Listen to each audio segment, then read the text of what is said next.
My first book as an indie author was a short story collection, and this was principally because I had a great collection of stories that I'd written over a period of about 10 years and submitted to various places and got some positive feedback, and so felt I was ready to present them to the world. And I worked very hard on getting them to the point where I thought they were the pinnacle of what they could be. And I also liked the range of story in that first book that I published. I don't happen to have a copy of it, but I'll put a picture of the cover up on the screen so you can see what it is. The problem that I think I might have stumbled across in that collection is, although the range of stories demonstrates my abilities as a writer, I think, it is also potentially a little bit of an impediment in that I might be trying to satisfy everyone, and in doing so satisfy no one, in as much as people might prefer to have a more focused collection of stories and I might enjoy that better.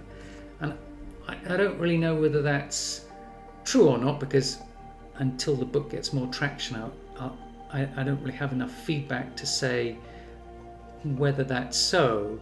Nonetheless, it is a concern of mine, and you'll see why as we get through the video.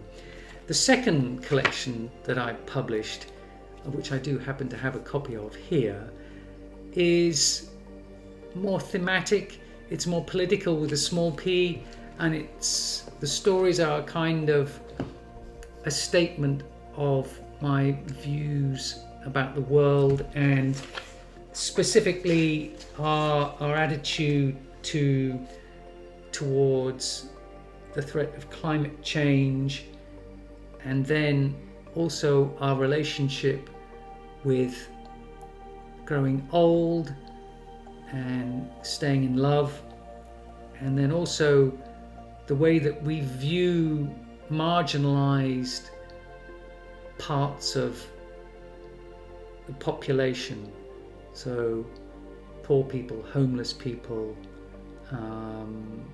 people who have mental and physical challenges. And then the final story in the collection is a story about the way that we view people who we consider are a threat to us, and the way that we name them and the way that we treat them. And so it's quite the best word I can think of is it's quite a political book. The stories are quite political, and they have fairly intentional statements. I think the stories themselves all stand on their own and are good stories, but they all have a strong theme. And this is not so in the first book. In the first book, it was much more about entertainment and, science fictional ideas, whereas this second book has science fictional ideas, and the stories are engaging, I believe, but they also have political intent.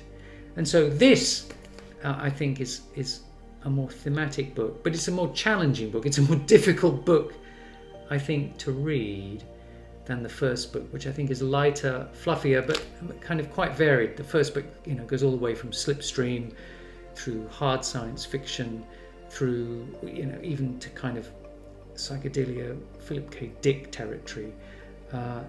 And so that could be a strength and a weakness of that book, whereas this one, its weakness could be that it's more, it's more of a statement of intent. And so both collections have their strengths and weaknesses, and one of the weaknesses that they have is that a couple of the stories I felt might get buried, and so I've taken two of the stories in the first and second book, and I am going to put them into this book, which is a kind of a YA targeted book, because these are stories about brothers, one of whom is a teenager and the other is younger in both stories, although their ages differ slightly, and the kind of coming of age challenges that they face. And although they they're not. This is not juvenile fiction. This is not YA fiction in the sense of Harry Potter or anything like this. This is much more stories about children, stories about real children. They're in science fictional settings, but they are not, again, the best word I can think of, they're not juvenile fiction. And so I think by collecting them in this book and targeting this book at younger readers, the stories won't get lost in this book and the other book, because these are definitely adult targeted books, because the other stories have adult themes in them, and it's not really appropriate for a 14-year-old to be reading this. I mean, it'd be great if they did, as long as they understood the context. But whereas this book and the stories in this book definitely are stories that 14, 16-year-olds could read and gain some entertainment from them.